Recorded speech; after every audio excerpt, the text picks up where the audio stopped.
अस्सलाम वालेकुम स्टूडेंट्स, आज हम जमात दहम का मजमून पढ़ेंगे उर्दू और इसमें आज का हमारा उन्वान है परस्तान की शहजादी। प्यारे बच्चों, ये हमारा आज का इस उन्वान के तहत तीसरा लेक्चर है। इसमें हम सवाल नंबर 3 जो बोर्ड में हमें तशरीह और अल्फाजमानी के हवाले से आता है, सवाल नंबर 3 की हम तशरीह करेंगे। परस्तान की शहजादी को लिखा है अशरफ सुबूही ने और आज हम जो अपनी टेक्स्ट बुक बोर्ड की जो टेक्स्ट बुक है उसका जो सफा नंबर है वो है 30 हम पढ़ने जा रहे हैं। एक सफे की पहले हम तशरीह कर चुके हैं सफा नंबर 29 की। आज सफा नंबर 30 की तशरीह है और इसमें तकरीबन 4 पैराग्राफ एक सफे में आ रहे हैं जो आपको बोर्ड के एग्जाम में आ सकते हैं, जिसमें आपने हवाला मतन लिखना है। उसके अलावा अल्फाजमानी लिखने हैं और सियाको-सवाक के साथ आपने तशरीह करनी है। तो यहाँ हम जो पहला पैराग्राफ पढ़ने लगे हैं उससे पहले सियाको-सवाक ये है कि सैयदानी बी जो कि एक मुगलानी थी, उसका अपनी ऐन जवानी के दौर में शादी के कुछ ही अरसे बाद वो बेवा होगी मरहटा गर्दी में और उसने मुगलानी का पेशा इख्तियार कर लिया। कपड़े, सिलाई और टिकाई का काम इतना बेहतरीन वो करती कि उसे मुख्तलिफ जगहों से बुलावे आते। शाही महल में उसे बुलाया जाता, नवाबों के घरों में उसे बुलाया जाता और बड़ी ही इज्जत अफजाई और इनाम इकराम के साथ उसे रुखसत किया जाता। अब वो बुढ़ापे में पहुंच चुकी है और एक बेवा औरत का बुढ़ापा जिसका कोई कमाने वाला भी नहीं, अब उसको और टुकड़ों का भी सहारा नहीं, उसके लिए कोई कमाने वाला नहीं, उसके घर में रिस्क नहीं है। अब बड़ी ही शर्मिंदगी के साथ वो जो सारी जिंदगी बड़े अच्छे अंदाज से कमाती रही, इनाम इकराम हासिल करती रही, अब उसे अपने पड़ोस में मीर साहब की फैमिली है जो इंतहाई खुश अखलाक है, उनके घर रहना पड़ रहा है। लेकिन वहां पर भी वो फारिग नहीं, वहां पर उनके बच्चों को पढ़ना लिखना सिखा रही है, खाने पकाने सिखा रही है, सिलाई कढ़ाई सिखा रही है। रात को सर्दियों का मौसम इस दास्तान में बताया गया है कि सर्दियों का मौसम है, बच्चे लिहाफों में बैठे हुए हैं और वो उन्हें कहानी सुना रही है। कहानी इस तरह शुरू होती है कि वो अपने परस्तान में जाने का जो उसका सफर है, चाहे वो ख्वाब में ही है, हकीकत का उससे ताल्लुक नहीं, वो उन्हें कहानी सुना रही है। छोटे छोटे बच्चे हैं, वो कहानी से इंतहाई महजूज हो रहे हैं। पहला हमारा पैराग्राफ है, सैयदानी भी 2-4 दिन तो जरा गमगीन और शर्मिंदा सी रही मीर साहब की फैमिली के साथ, उनके खानदान के साथ। फिर उनका भी दिल खुल गया से मुराद क्या, वो भी उनसे वाकिफ हो गई, वो भी उनकी इज्जत का जवाब इज्जत से देने लगी और इस तरह रहने लगी जैसे अपने कुंबे में, जैसे अपने खानदान में रहते हैं। तशरीह शुरू करने से पहले ये तो था सियाको-सवाक जो मैं आपको बता चुकी हूँ। अब हम अल्फाजमानी समझ लेते हैं ताकि जब हम तशरीह करें तो आपको आसानी हो। कुंबा से मुराद है खानदान, निगाह मोटी होना यानी नजर कमजोर हो जाना, अंगीठी आतिशदान, बेधड़क, बेखौफ, बेदराज, बारगी का होना, नुकसान होना, खातर होना, इज्जत अफजाई होना, वह तेरी बहुत पिता फट जाना, इंतहा दर्जे का खौफजदा होना। सद रहमत, प्यारे बच्चों, सद का मतलब होता है 100 दफा रहमत, दुख के गुस्से हुए छुपे हुए, जिगरा बहादुरी हौसला, लिहाफ रजाई। इंतहाई आसान जुबान इस्तेमाल की है अशरफ सुबूही ने। यहाँ पर हम जब तशरीह करेंगे तो एक एक लाइन की हमने 3-3, 4-4 लाइन हम तशरीह करेंगे तो हमारी जो तशरीह की तवालत है वो तकरीबन एक पैराग्राफ के 2.5 सफ़े तक होगी। अब सैयदानी भी जो अपने पड़ोस में रहती हैं वहां पर वो फारिग नहीं है, अब उसको अपना ही, उनके खानदान को अपना ही कुंबा, अपना ही खानदान समझने लगी हैं। अगर उनकी जिस्मानी हालत को देखा जाए कि जितनी उन्होंने मेहनत अपनी जवानी में की थी, अब चूंकि उतनी मेहनत वो कर नहीं सकती, उनका हाल इस तरह है कि हाथ कांपते थे, निगाह मोटी होगी, हाथ का कांपते, बुढ़ापे की वजह से उनके हाथ कांपते हैं, अब ज्यादा सिलाई टिकाई का काम नहीं कर सकती। निगाह मोटी हो गई है यानी उनकी नजर कमजोर हो गई है। सुई का नाका मुश्किल से सूझता है, नाके से मुराद है कि सुई का धागा डालने के लिए जो सुई का सुराख है वो भी उन्हें मुश्किल से नजर आता है, जिसकी वजह से वो बार बार धागा डाल के सिलाई का काम नहीं कर सकती। लेकिन सारी उम्र मेहनत करके खाया था, सारी उम्र चूंकि वो फारिग नहीं रही थी। पराई रोटियों, अब पराई का मतलब होता है गैर। अब गैर खानदान में जो उसके ना अपने बाप का घर है ना बेटे का घर है, वहां पर वो बगैर मेहनत किए नहीं रह सकती, फारिग नहीं वो रह सकती। इसलिए पराई रोटी मुफ्त कैसे खा सकती थी। सुबह नमाज पढ़ के बच्चों को ले बैठती, कुरान शरीफ पढ़ाती, नसीहतें किया करती, दोपहर को सीना पुरोना और काटना सिखाती, यानी सिलाई कढ़ाई का उन्हें काम सिखाती। शाम होती तो वह बच्ची खाने में जाकर खाने पकाने की तरकीबें बताती।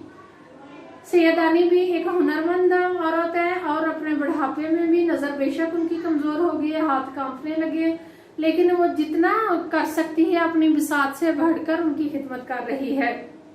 इशा की नमाज से फारिग होकर बड़े मजे की कहानियां सुनाती। ये भी हम जो पढ़ रहे हैं परस्तान की शहजादी, असल में ये भी एक कहानी है जो वो छोटे बच्चों को सुना रही हैं। कहानियां ऐसी अच्छी होती कि बड़े भी आ जाते। मीर साहब और उनकी बीवी दोनों खुश थे कि सैयदानी बी को बच्चों की तरबियत के लिए खुदा ने भेज दिया है कि हमें बच्चों के लिए एक उस्ताद अलग से हायर करने की जरूरत नहीं, बंदोबस्त करने की जरूरत नहीं।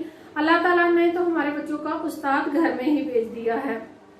ऐसी शरीफ नमाज रोजा की पाबंद हुनरमंद उस्तानी सिर्फ रोटियों पर कहाँ भी असर आती है। रोटियों से मुराद क्या है कि उसकी कोई डिमांड नहीं, उसे कोई तनख्वाह नहीं चाहिए, वो सिर्फ 3 वक्त का खाना खाती है और सारा दिन काम में लगी रहती है। बच्चे ऐसे गर्विदा हो गए। गर्विदा से मुराद होता है शौकीन।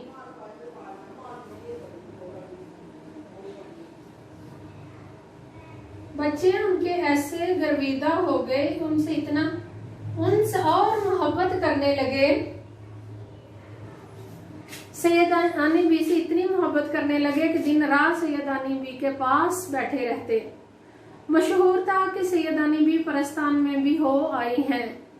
वहां के बादशाह ने इन्हें अपनी बेटी का जहेज टांकने के लिए बुलाया था और उन्होंने वहां कई दिन रहकर बड़े बड़े तमाशे देखे हैं। तमाशे से मुराद है देखने वाली चीजें।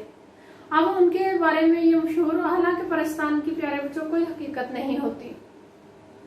परस्तान में इंसानों का तो वहां पर गुजर आना जाना सिर्फ कहानियों में है, अफसानों में है, दास्तानों में है, जो यहाँ पर भी जिक्र किया गया है।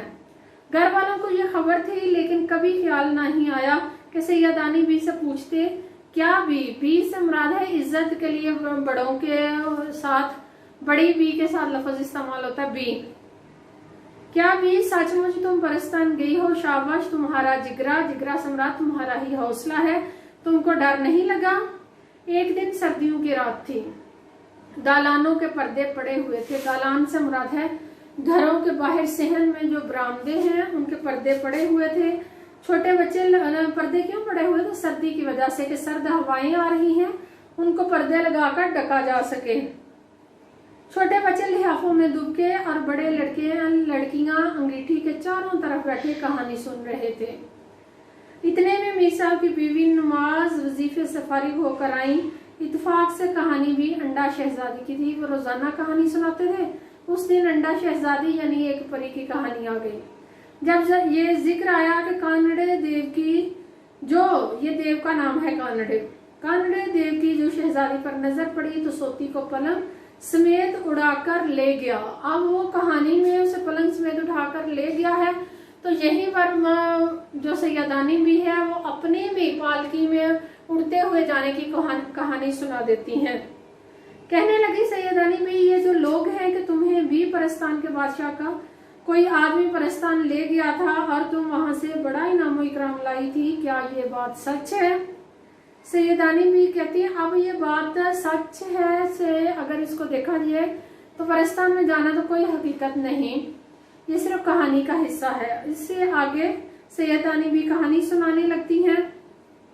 हाँ बीवी से मुराद है बीबी जान यानी बेगम साहबा, घर की जो मालकन है मीर साहब की बीवी।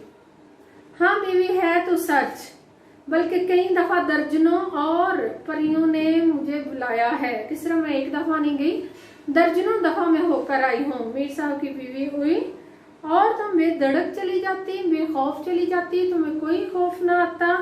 सैयदानी भी कहने लगी, पहली दफा तो मुझे धोखे से ले गए थे, धोखा उन्होंने मुझे दिया, मुझे बताया नहीं कहाँ लेकर जा रहे हैं। रास्ते में जब भेद खुला, भेद से मुराद है राज खुला, तो बहुतेरी डरी। बहुतेरी बेटा अब मतरूक लफ्ज हो चुका है। मतरूक से मुराद है जिसको तर्क कर दिया जाए। अब इस लफ्ज की जगह बहुत लफ्ज इस्तेमाल होता है। कहते बहुतेरी डरी लेकिन क्या करती, दिल को मजबूत कर लिया, अल्लाह को याद करती हुई चली गई। न जाती या रोती पीटती तो जाने क्या आफत आती। आफत का मतलब है मुसीबत।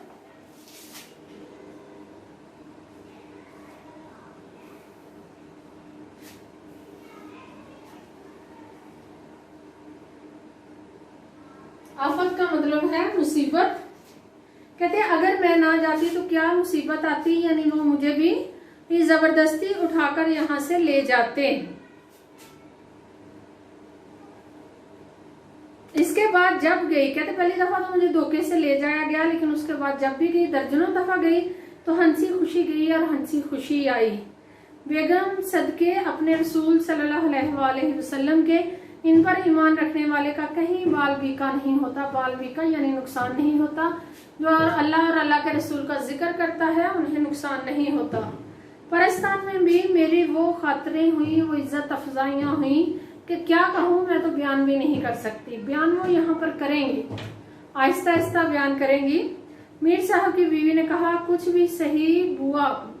बुआ फूफा जान को कहा जाता है। ये बड़े सगीर में ये लफ्ज इस्तेमाल होता है, मुख्तलिफ जुबानों में, हिंदी में भी और उर्दू में भी।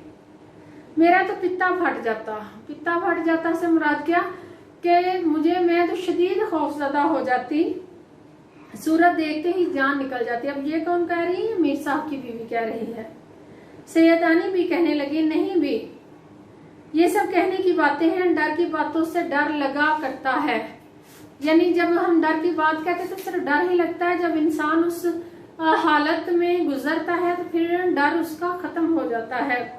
जहां डर सामने आया फिर कुछ भी नहीं। देखो बीमारी से लोग कितना भागते हैं, और जब बड़े से बड़ा दुख भी आ जाता है तो सहना ही पड़ता है। यानी जब इंसान उस डर या खौफ का शिकार हो जाता है तो वहां उसे हिम्मत और बहादुरी दिखानी पड़ती है। मीर साहब की बीवी कहने लगी, मैं तो फिर कहूँ कि तुमको शाबाश है, सद रहमत, तुम पर 100 रहमतें हों। तुम पर नहीं बल्कि सद रहमत उस पर जिसने तुम्हें दूध पिलाया, तुम्हारी माँ पर सद रहमत हो। यहाँ पर अभी जिक्र किया जा रहा है कि मैं, सैयदानी भी कह रही है कि मैं सफर पर गई, सिर्फ एक दफा नहीं गई, मैं दर्जनों दफा गई। और मीर साहब की बीवी उन्हें उनकी हिम्मत की दाद दे रही है, उनकी बहादुरी की दाद दे रही है। और उनकी वालदा जिन्होंने इतनी बहादुर औरत को पैदा किया, उन पे 100 रहमतें भेज रही हैं। प्यारे बच्चों, आप अपना रजिस्टर निकाल लें। इस पेज के सफा नंबर 30 में जो पैराग्राफ दिए हुए हैं इनकी तशरीह करें, जहाँ समझ ना आए उनसे जरूर पूछें। बहुत शुक्रिया। अस्सलाम वालेकुम।